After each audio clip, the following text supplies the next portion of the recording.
Hi, everyone. Welcome to another office-wide new grantee orientation webinar hosted by the Office of Violence Against Women. My name is Neelam Patel, team lead for training technical assistants. And today's presentation is from Activating Change, and our presenter is Sandra Harrell. And Activating Change is one of our comprehensive TA providers that has a resource center on serving the disability and deaf community. So I am now going to send this over to Sandra. Thank you all so much.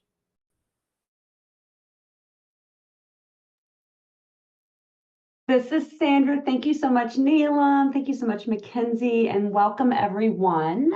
Congratulations on your new award.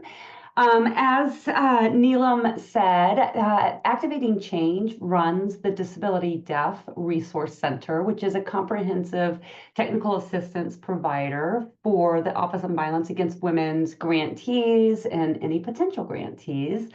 And through that resource center, we provide grantees with training and technical assistance around serving survivors with disabilities and deaf survivors. Today, I'm going to spend a little bit of time talking about the experiences of survivors with disabilities and also some opportunities for you all to incorporate change strategies into your organizations and some of the resources that are available for you if you are inspired to do that after today's session. As well as at the end, I will drop a link in the chat so that you can request direct technical assistance. But we're going to get started, really just getting us all on the same page around understanding disability. One of the things that we make a note of whenever we're talking about disability in our society is that disability is actually a really normal part of the human condition. If you live long enough, you will likely acquire age-related disabilities in your lifetime. You may experience temporary disabilities in your lifetime due to an accident. Many of you may have had congenital disabilities that you've had your entire life. But we as a society have tended to treat disability as something abnormal outside of the norm. But when in reality, it is, 1 in 5 to 1 in 4 people in the United States has a disability, depending on the definition of disability that you are using. If you're using the Americans with Disabilities Act definition, it's 1 in 5 people. So that's just 1, 2, 3, 4, 5. The World Health Organization's definition, when applied, it's about 1 in 4 people. And disability is a very, very broad category as well.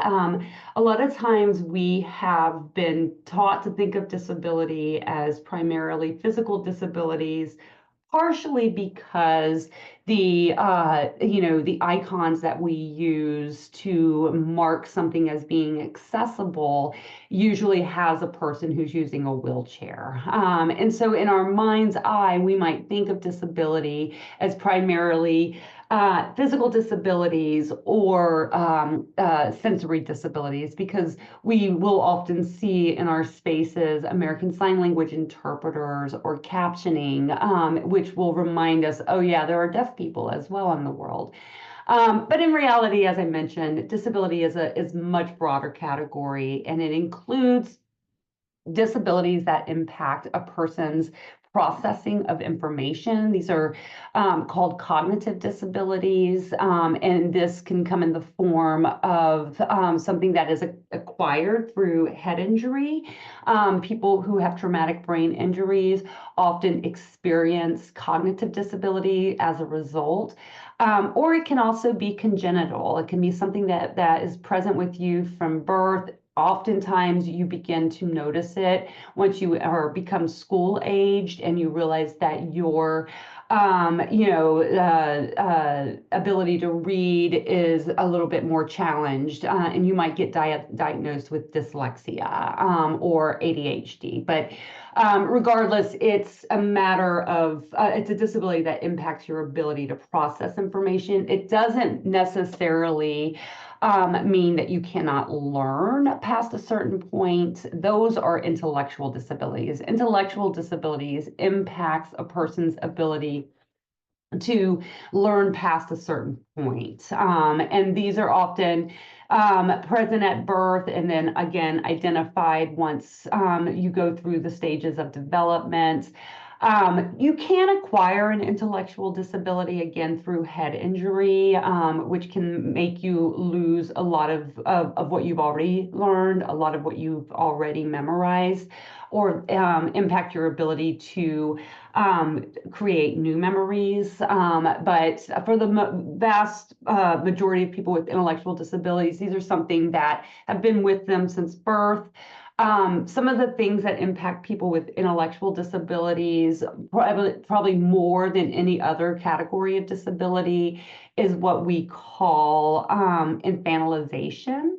And this is treating people with intellectual disabilities as if they are permanent children. And a lot of that is, it comes from the fact that for a very long time, we would, in fact, still really in our society, talk about a person as the mental age of X, Y, or Z, right?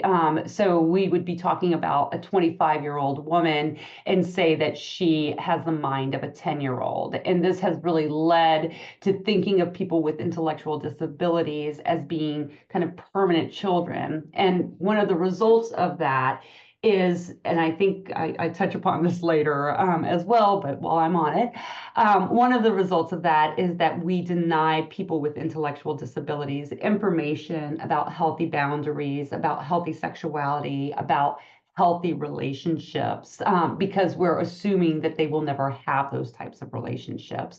And this creates a significant risk factor for sexual and domestic violence. The category of disability most of us are most familiar with are physical disabilities. Again, physical disabilities can be present at birth. It can be something caused by even giving birth, like cerebral palsy. It could be something like muscular dystrophy, which is a congenital disability that impacts the strength of a person's muscles, or it can be an acquired disability through an accident or through illness. And then, of course, psychiatric disabilities, which I think within our field, probably the most experience that we have is with people who have psychiatric disabilities, either through trauma or because of their psychiatric disability, they have been put at risk of sexual and domestic violence. But psychiatric disabilities can be anything from severe depression to anxiety to bipolar disorder to schizophrenia. Even within that category itself, it's a huge, broad number of ways that that disability may present itself. And then finally, sensory disabilities are disabilities that impact any of the five senses. We are mostly talking about hearing and sight when we're talking about sensory disabilities. However, we were just having a conversation before we let you all in about COVID and how it can impact your senses of taste and smell. So there are illnesses or injuries that can ultimately impact your sense of taste, your sense of smell, in your sense of touch. But mostly we're talking about hearing and sight. One important caveat to keep in mind when we're thinking about sensory disabilities that impact hearing.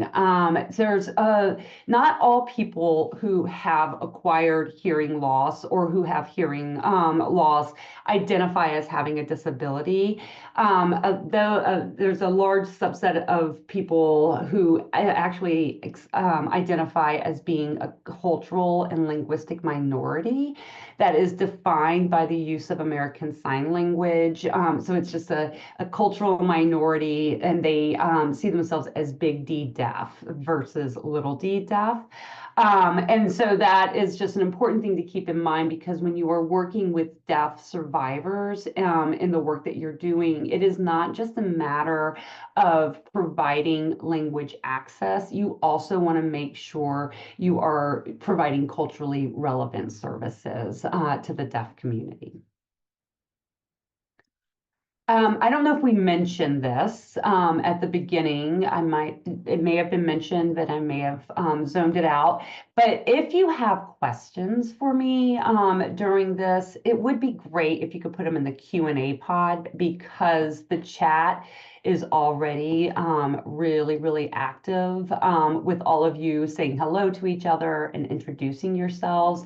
And I don't want to lose an important question. So if you have a question, please make sure you put it in the Q&A pod.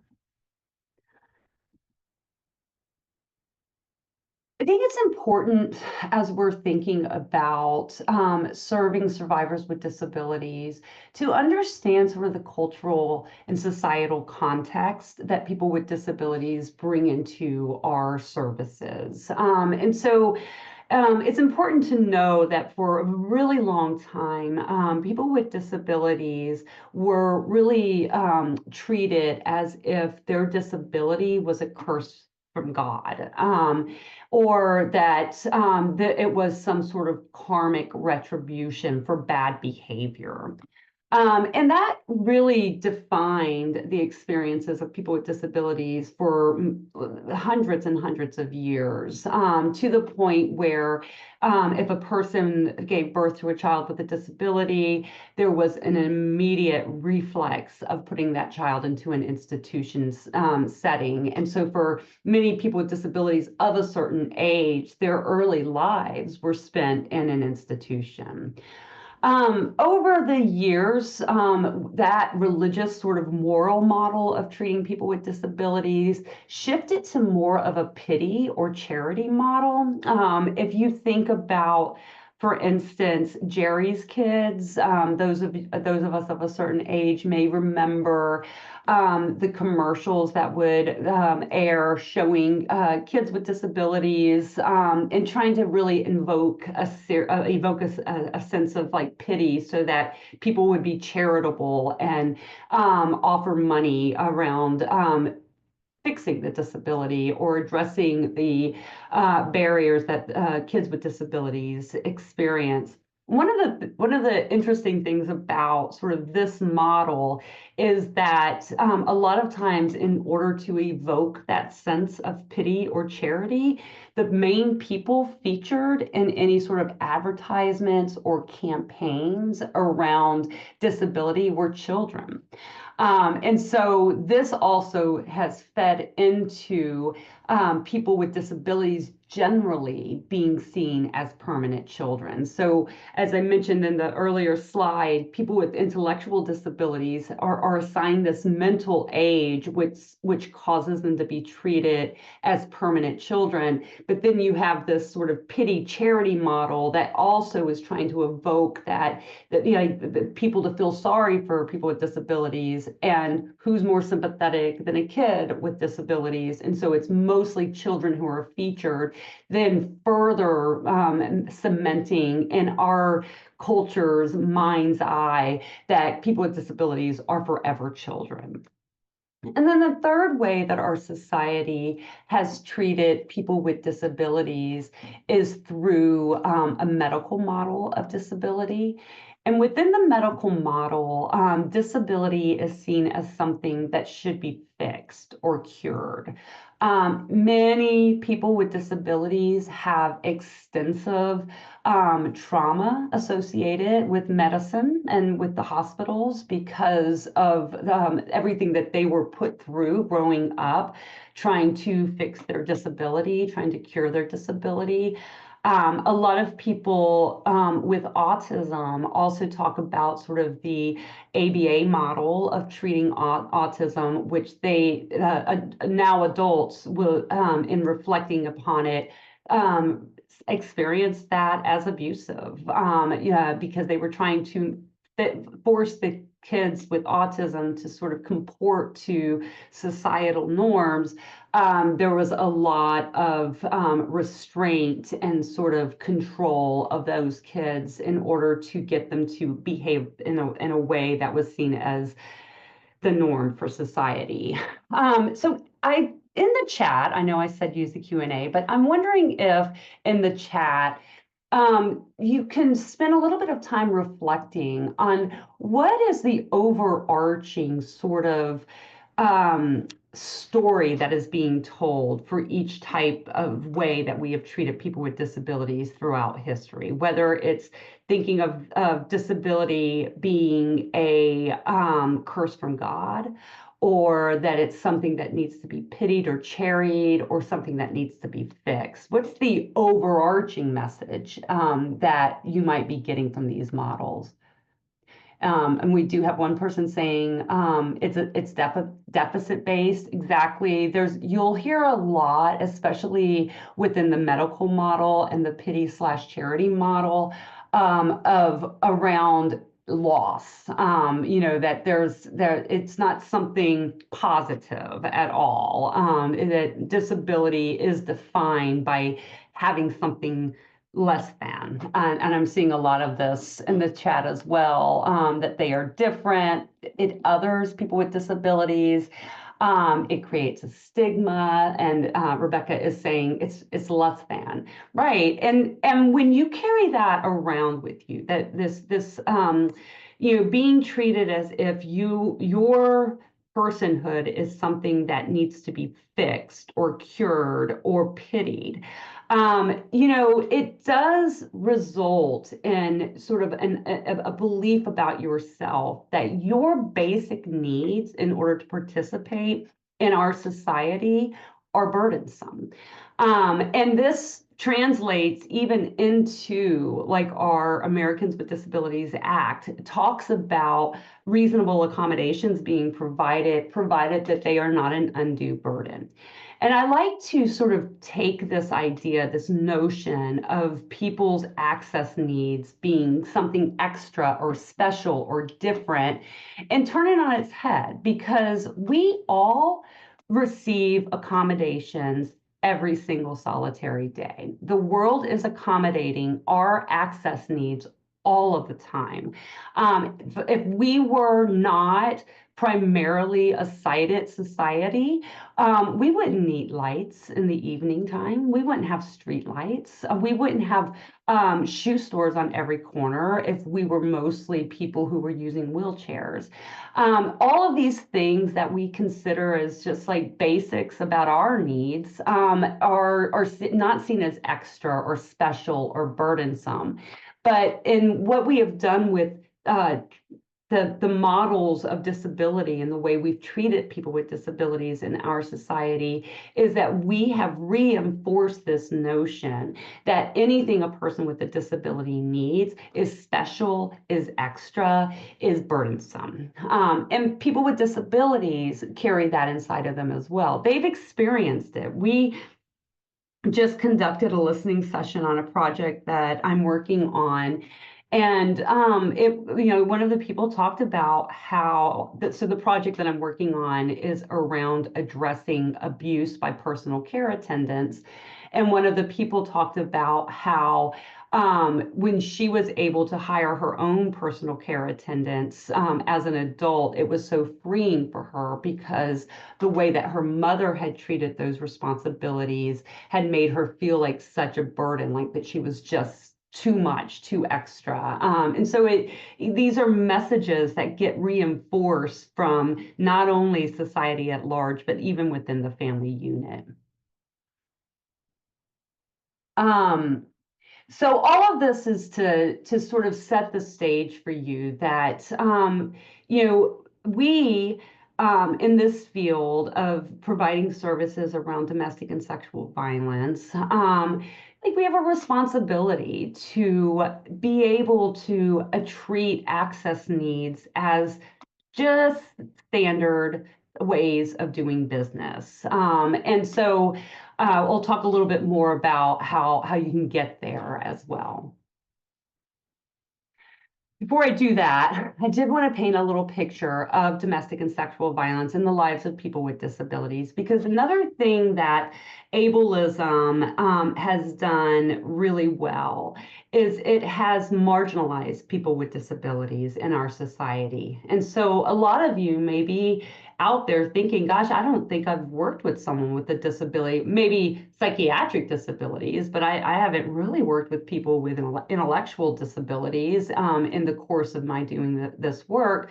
And that's not because they're not experiencing domestic and sexual violence. It's because we have designed our programming to make it seem like our programs are not designed for people with disabilities. But in reality, people with disabilities experience really high rates of violence. From the limited research that has been conducted on this population, we know that women who have experienced intimate partner violence are more than twice as likely to also report having a disability. Men with disabilities experience much higher rates of sexual violence in their lifetime compared to men without disabilities. Nearly 50% of people with developmental disabilities experience assault 10 or more times in their lifetimes. And 20% of deaf adults have experienced physical abuse by an intimate partner, and 15% have experienced forced sex in an intimate partner relationship. So, in the course of doing work to address domestic and sexual violence, this is not an add-on population. This is a core population of people who are experiencing domestic and sexual violence and need our services, and that we need as a movement, as a field, to be prepared to be able to serve. It's also important to recognize that the way sexual and domestic violence manifests in the lives of people with disabilities, it's oftentimes not reflected in our program materials. So, for instance, for a lot of people with disabilities, their perpetrator is connected to them through their disability.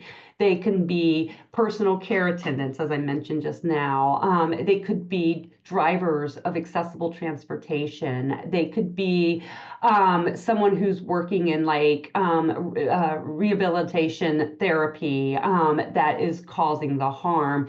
And yet our materials don't necessarily reflect that. We talk about boyfriends and past partners and acquaintances, but keeping in mind that because of infantilization, a lot of people with disabilities are never even taught that they might have a boyfriend or girlfriend or partner in the future. And so what's happening to them is happening because of a relationship they have to someone because of their disability.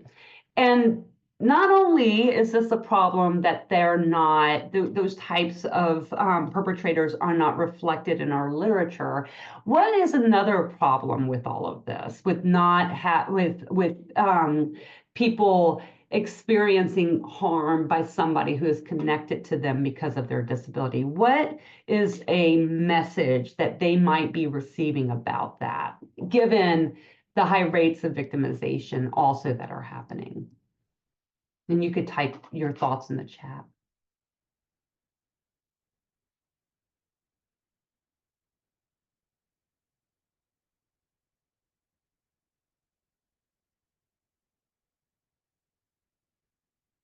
The question I'm asking, I've got a request to ask that again. But if you are experiencing harm because you've been connected to someone because of your disability, what might be a message that you internalize about the harm that you are experiencing? Deb is saying, I can't trust people, possibly. Unhealthy relationships become the baseline for you, is another response in here. I won't be believed. And yeah, Elena is saying the harm is because I'm disabled. And big message that a lot of people with disabilities carry around, that they are vulnerable. And this is even codified in our own mandatory reporting requirements, because we talk about mandatory reporting of abuse of vulnerable adults. And so a lot of people with disabilities have this core belief that they are vulnerable because of their disability. And yeah, that is a very slippery slope into this will never change. How can I change this without changing the fact that I have a disability? It's a slippery slope into it's my fault. If I didn't have this disability, this wouldn't be happening to me. And we, like I said, have even codified this in our language about like, talking about the person just inherently being vulnerable because they have a disability, versus the fact that our systems are what make them vulnerable. It's not because you have a disability that you are being harmed. It's because we as a society don't treat people with disabilities as being valuable enough to be able to pay people higher wages to care for you or to require more training to care for you. We don't care enough to do anything about somebody harming people with disabilities other than releasing them from employment. They can just pop on over to another disability employer and do the same things all over again. And so these are things that I think are really critical, because I know when I was doing direct services as an advocate for survivors, one of the hardest things to get through was that self-blame, was the idea that you're a magnet for abuse. I used to talk about like these were outposts in their heads, and the abuser could just plug into that outpost whenever they wanted to. And that is absolutely true for survivors with disabilities, is that they have this outpost in their head where there is this core belief that it's because of their disability that they are experiencing this violence. And so it's important, especially for direct service providers,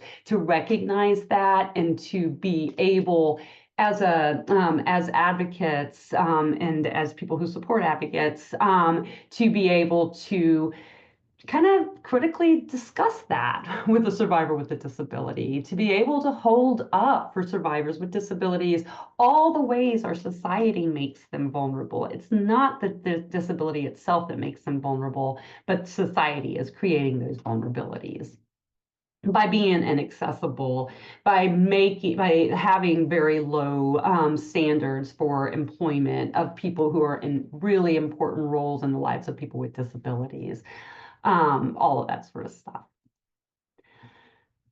And then the other ways that society makes people with disabilities vulnerable is everything I've talked about already, kind of the denial of information about healthy relationships. This is systematic across the board. We see people with disabilities who are just told that this is never, why would you get information about a healthy relationship if we think of you as a permanent 10-year-old. And so that, again, makes people incredibly, it creates an incredibly high risk for people with disabilities, because a couple of things happen when someone does show interest in you. It makes that exciting, and you're like, well, wow, someone actually does like wants to have a romantic relationship with me, but no one's taught you what a healthy romantic relationship should look like, and this person may have all the information and wield that power over you. But it also creates another vulnerability in the sense that if something is happening to you, but no one's given you the language to discuss it, you may not be able to effectively communicate what is happening, because no one's ever talked about healthy boundaries or consent in a sexual relationship with you, or what that consent might look like for you. And so it creates a barrier to you being able to reach out for help as well.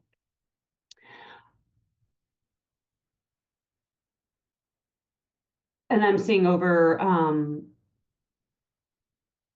I'm seeing a couple of things in the chat. People are still sharing sort of what this could lead to in the mind's eye of a person with a disability. And one of them is like, I have to endure the abuse to get access to either care, medication, or the community. In other words, if I want to participate in society, this is just my lot in life. So thanks for sharing that. Please keep adding into the chat. I'm not going to read every one of them, but that one really stood out for me.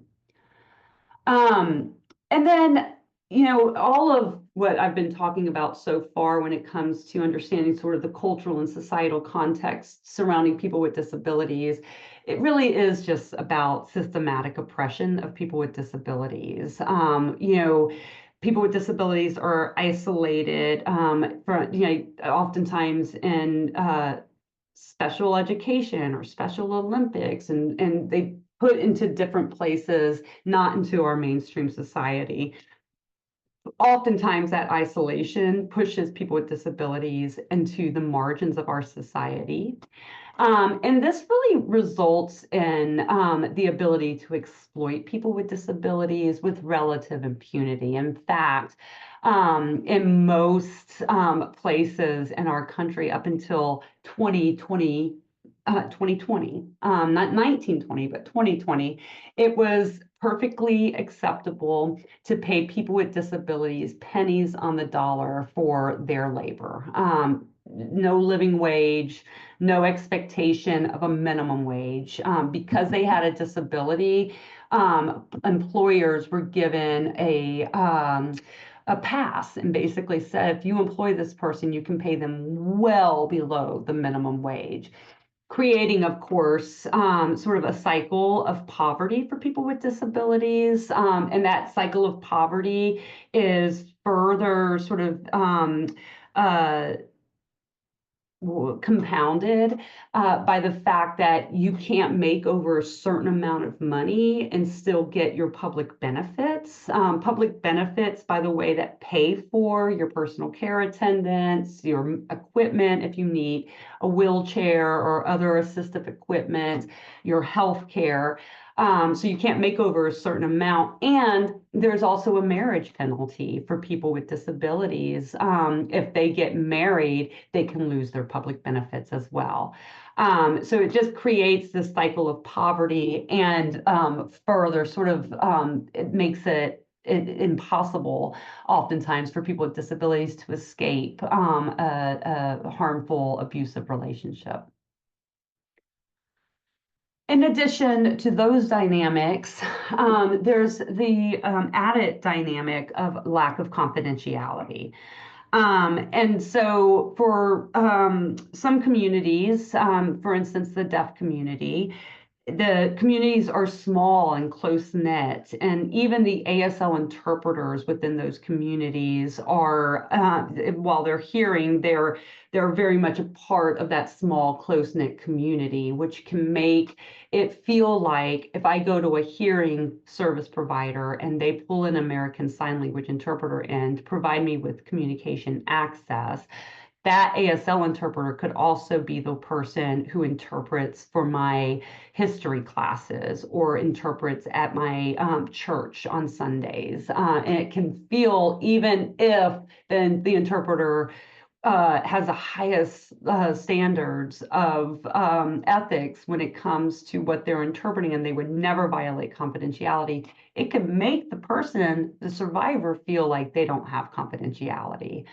For people with intellectual disabilities, and other disabilities as well, like significant mental health disabilities, you might have a replacement decision maker imposed on them by the courts. And that can result in a lack of confidentiality if the person starts to seek services for victimization. And then I mentioned already that in all 50 states, we do have mandatory reporting requirements for abuse of vulnerable adults. which can close down confidential avenues for adults who may not need a bureaucracy to come into their lives. They could potentially just ask for help, and in fact, oftentimes are just asking for help, but it results in a mandatory report that then invites a bureaucracy into their life that they didn't really ask for.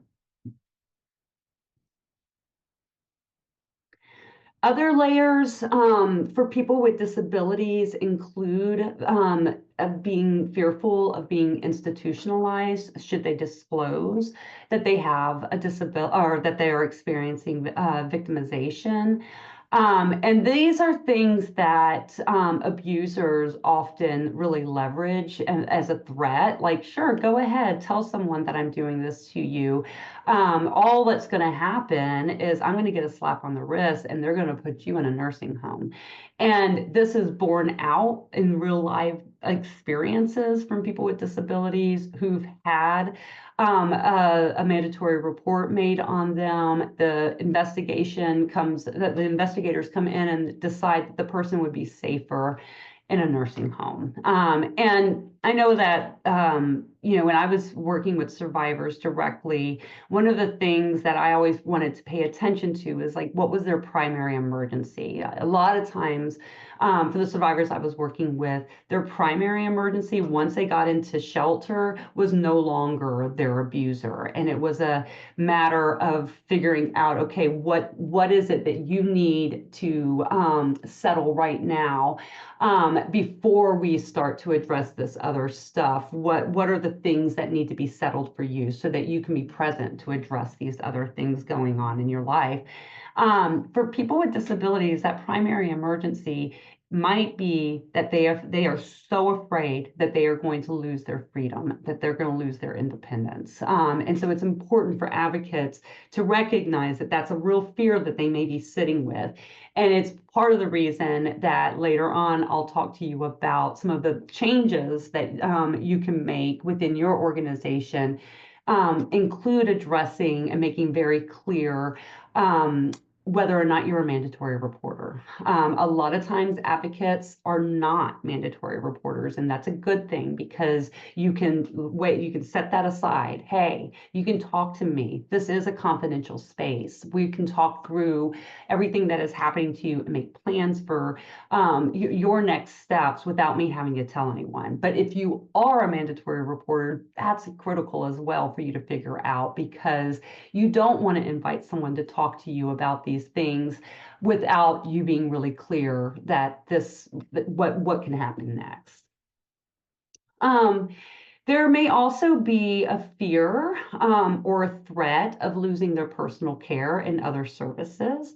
One of the strategies abusive people will use in the lives of people with disabilities is to become a relied upon caregiver. And so then if you start saying, hey, this is not okay with me. I don't appreciate you speaking to me like this, or doing these, like taking my money, or you've been really handsy when you're putting me to bed at night. That hurts.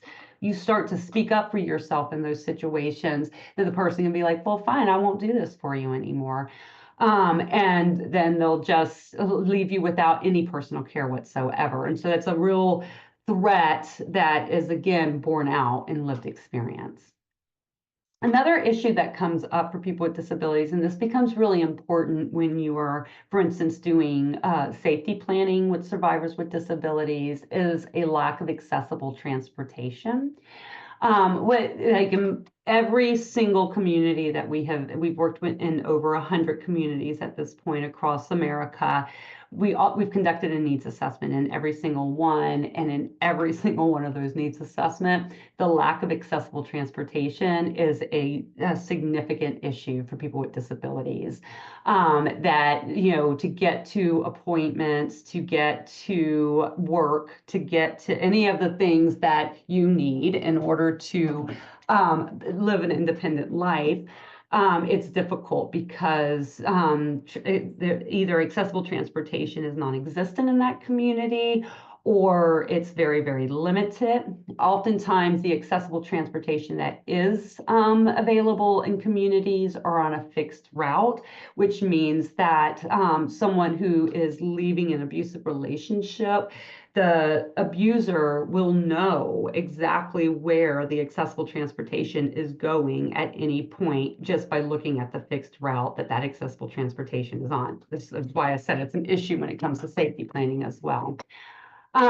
So this is like a infrastructure issue that I think is we've got an uphill battle around this, but it is a serious issue in our society that there is not a lot of accessible transportation options. I think I'm going on and on about this because it just really hit personally for me. A good friend of mine, her husband, who had colon cancer, and it had resulted in him having to use a wheelchair. And that ultimately she lived right outside of Nashville, so she did not have access to the accessible transportation in Nashville. And the accessible transportation provider in her county that required her to make appointments 3 weeks in advance. And she was just like, I don't even get my doctor appointments for 2 weeks. Like it was an impossible situation for her. And then, we were looking at her using my van and making it into an more accessible, wheelchair accessible van. And it was going to cost like $70,000 to turn my $18,000 van into an accessible van. So it's like a serious issue that I think, need to come together and fix, because particularly at this intersection, it creates all sorts of barriers to getting help.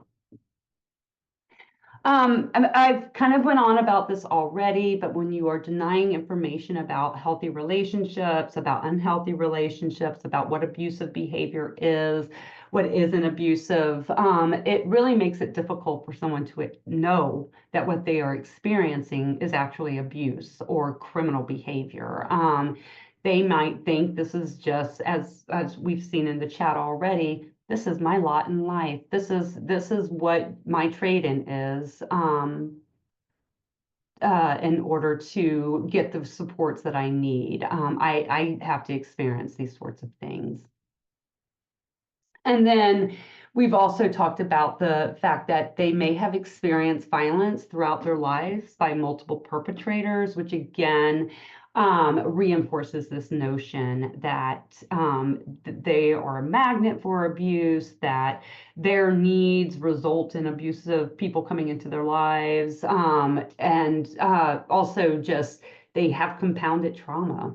They will have the compounded trauma of having experienced violence from multiple perpetrators throughout their lives. That in and of itself is trauma compounding on top of trauma, but then they also are living with the trauma of medical interventions that might have happened to them as children, or the trauma of being treated poorly by family members. For deaf people, one of the early traumas that they experience is language deprivation. Most deaf people are born to hearing families, and the hearing people in those families don't necessarily learn ASL or turn their homes into bilingual homes. And so the deaf kids grow up without access to information that the rest of the hearing people have. That's also a trauma that they're living with. And so working with that compounded trauma is also, it's something that advocates and counselors and therapists need to be prepared to address.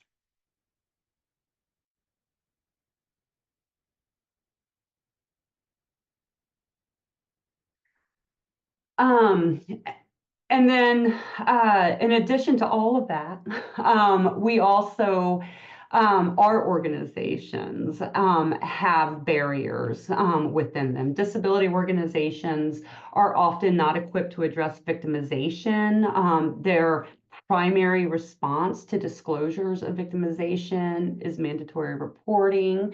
It's not particularly trauma informed in the way they do those mandatory reports. And so there's a barrier to reporting to the place that the person may have the deepest, most long-lasting relationship with, is that it's not a confidential place for them to report. Traditional victim service organizations are often inaccessible, not because of malice or bad intent, but because you're working with the resources that you have, and those resources are often donated. You don't have the bandwidth to do a capital campaign, to build a brand new universally designed building. And so those programs are often inaccessible. And your advocates, the service providers don't necessarily have the resources or training to meet the unique needs of people with disabilities. So there's barriers there. And within our related systems like criminal justice, APS, that's Adult Protective Services, um, there's often sort of this enduring narrative that people with disabilities aren't credible, that they are, the best way to help a person with a disability is just to get them into a more restricted environment, or there's more supports available to them. But that may not be what the person wants. And so all of the systems that are at play here in the lives of people with disabilities are problematic. And that's part of why we are here, and why OBW really emphasizes that their grantees are thinking about and trying to do work for people with disabilities. So what are some strategies for change? First and foremost, really looking at your services and figuring out how you might enhance those through your policies and procedures, but also through your staff training, through the resources that you offer. Though that's a real important starting point. It's also, your services are delivered often through your physical spaces. So it's an opportunity for you to really look at the accessibility of those spaces and make a plan for change. There's some things that will take years for you to be able to address if they're within your physical spaces. But there's also some things that is just a matter of moving around furniture to create a 36-inch pathway throughout your physical spaces. That can happen in a day. So it is worth it to actually look at your program and through a physical communication and policy lens of accessibility to figure out, okay, what can we change today? Can we change in a year? And what do we need to create a more planful change, a larger, longer term plan around, because it's going to take a lot longer. Building partnerships is an important step. I recommend that you date some disability organizations in your communities, get to know them, get to understand sort of how they deliver services, what their relationship is to opening up their services to you, talking to their program participants about domestic and sexual violence.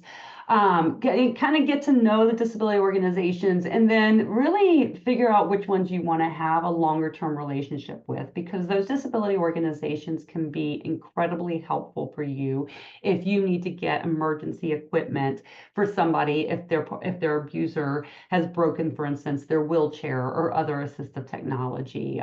It can help you identify emergency personal care attendants that you can rely on if someone needs to come in but needs those personal care attendant services in order to be part of your programming. So really working on building those partnerships. And then you're doing what you can in your community to raise awareness about this issue, and foster accountability. Learn about, just the responsibilities of organizations to provide accommodations and advocate for those accommodations, not as special or burdens, but as just the range of access needs that human beings have. Really figuring out, for instance, if you do any sort of legal advocacy, figuring out whether there's an ADA coordinator at your courthouse, get to know that person and figure out sort of how far in advance do you need to request accommodations if that comes about. Thinking about any work that you do in the prevention realm, ensuring that you're incorporating the lived experiences of people with disabilities into that prevention work. If you're going into schools, asking whether or not the kids with disabilities are going to be allowed to participate in your trainings and advocating for that as well. And then, of course, I've mentioned already that the research that we have out there is really limited. So for any of you who are researchers or doing evaluation, you know, uh, figure out if this is something that you would like to learn more about, because there is really not enough information out there. And most of what we know is from directly from people with disabilities, which is really and the important stuff, right? And it's what guides how we talk about this and the recommendations that we make. But without those sort of more empirical scientific numbers, it's hard to move policy. It's hard to move policymakers. It's hard to get more funding directed towards this issue. So we really do need to increase research and evaluation as well. Just wanted to walk you through some of the tools that we offer around each of these things. We have a system built into our end of use. I'm going to type this into the chat. Our End of Use website you can register for an account. And on our End of Use website, we have a bunch of trainings and tools. One of the tools that we have is our performance indicator measurement system. And this is a really good place for you to start to identify sort of, okay, where are we doing okay? Where are we doing pretty well? And where do we need to really invest in our own capacity around serving survivors with disabilities? We have tools, the performance indicator measurement system was designed around domestic violence programs that have shelters, domestic violence programs that don't have shelters, sexual assault programs, and dual domestic and sexual violence programs. And then there's also a set of indicators for disability organizations and a set of indicators for hearing organizations that want to better serve deaf survivors. It's a really good place to start to get a snapshot of how you're doing in this particular area, and it's completely free.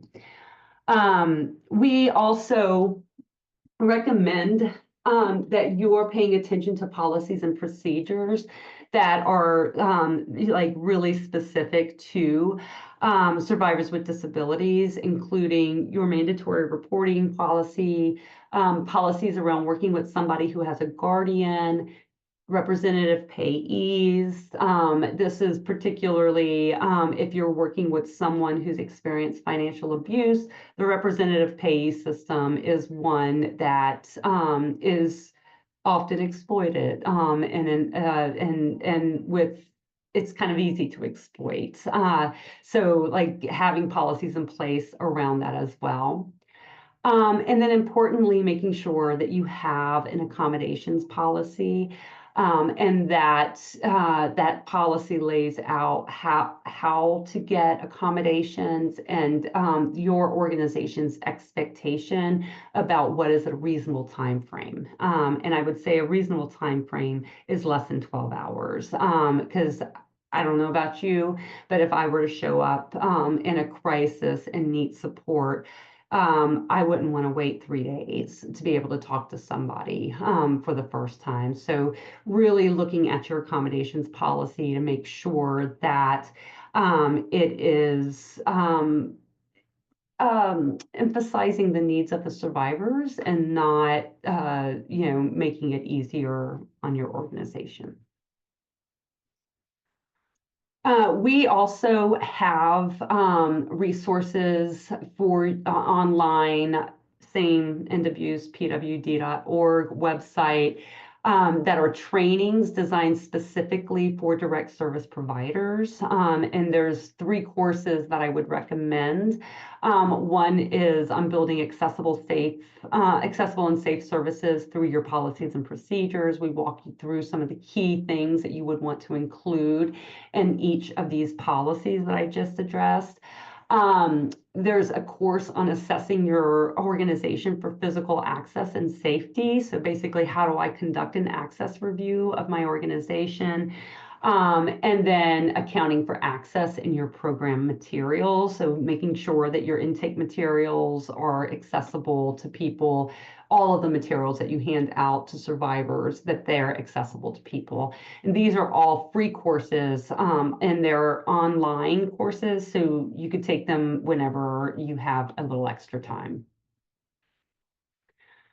As far as building partnerships, there's a handful of resources that I'm linking to here. One is our Supporting Crime Victims with Disabilities from Crisis to Healing.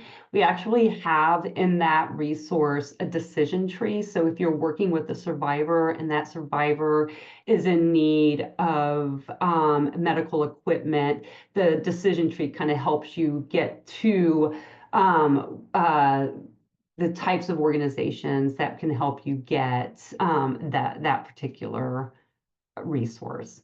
And then there's also it's a small little tip sheet around collaboration, and key considerations for collaborating with disability organizations, building strong collaborations, what you need in place, all of that.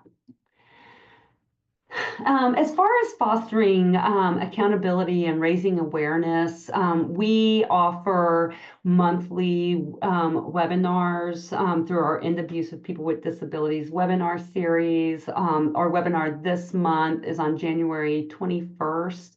And it is focused on stalking in the lives of people with disabilities, but we offer these every month on Tuesdays. And it's usually the 3rd Tuesday or the 4th Tuesday.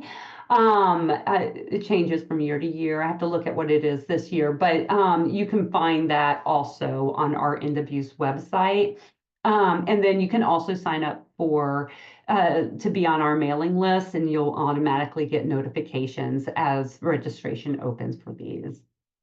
And then I mentioned advocating for accommodations as well. We have a resource on our website. It's called the Just Ask Toolkit, and there's a toolkit for advocates, a toolkit for law enforcement, and a toolkit for attorneys and prosecutors. So if you're interested in that, you can go on our website and download those as well. If you want hard copies, so like if you're really motivated after this and you're just like, I'm on a crusade, Sandra, email me and I'll get hard copies of our toolkit sent to you at no charge to you. We have a lot of those hard copies, and we're happy to unload them. So if you are interested, send me an email and I'll get some out to you. Speaking of, we do provide direct technical assistance. So say you you get a call on the crisis line tonight, and you know that you're going to be working with somebody who has an intellectual disability, and you just want to talk through particular resources. You can email me directly. I wouldn't recommend it. I have a lot of unread emails in my inbox right now, but hopefully 2025, this is going to get much better because I do now have an assistant. But you can also reach out at hello@activatingchange.org, or you can put in a request for TA at this link. I'm going to get that for you right now. I think filling out the link is your best bet because our incredible access coordinator is the person who is monitoring this link. And so if you put in a request at this link, you're going to get a response pretty quickly. And I'm putting this into the chat right now. And I do see in the chat something that I think is really important to lift up. Aparna, I hope I'm saying that right, is saying my concerns would be limitations to resources based on immigration status of the survivor. Some states, especially in the South, might not have the safety nets for undocumented or folks who are not citizens. You're absolutely right around all of that. And most disability organizations have as one of their core values, Aparna, that they will serve anyone. It doesn't matter. And so they can still help you get some of those resources without having to go through like our systems, like our legal systems. They can help get assistive equipment and auxiliary aids because they have it as one of their core values that they will serve everyone. That is not to say it would be easy.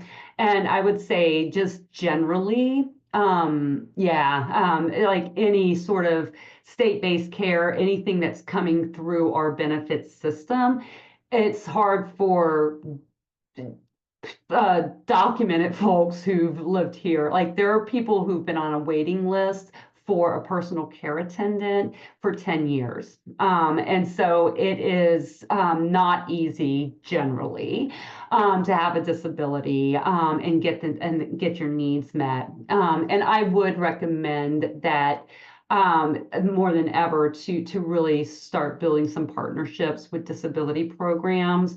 So, because I don't know that they'll be able to immediately solve this problem, but I think it's only through those partnerships that we can come up with some solutions that can kind of bypass these state-based care systems that are out there and come up with more innovative solutions because we put our heads together around that. I do see there are two questions. Deb, you said, could you please post those links in the chat? Could you say more about which links you're meaning? And someone else is saying they'd love to bring this training to their organization. A great way to do that is to complete the form that I posted in the chat, Michelle. If you do that, Sid will follow up with you pretty quickly. You can also email me directly, as I mentioned. And like I said, I have hired an amazing assistant, so you might get back to me, or you might hear back from me a lot faster because Janice is part of my life now. So there we are. Any other questions? And if not, I think I'm going to be able to give y'all back the gift of time today, which is always fun. Hi, can you guys see me or no? I don't see you, Neelam. No, I never know what's going on with my computer. Anyways, I just want to say thank you, Sandra, so much for a wonderful presentation. Definitely please access Activating Change if you need any TA services or training. They're wonderful. And I hope you all have a wonderful rest of the day.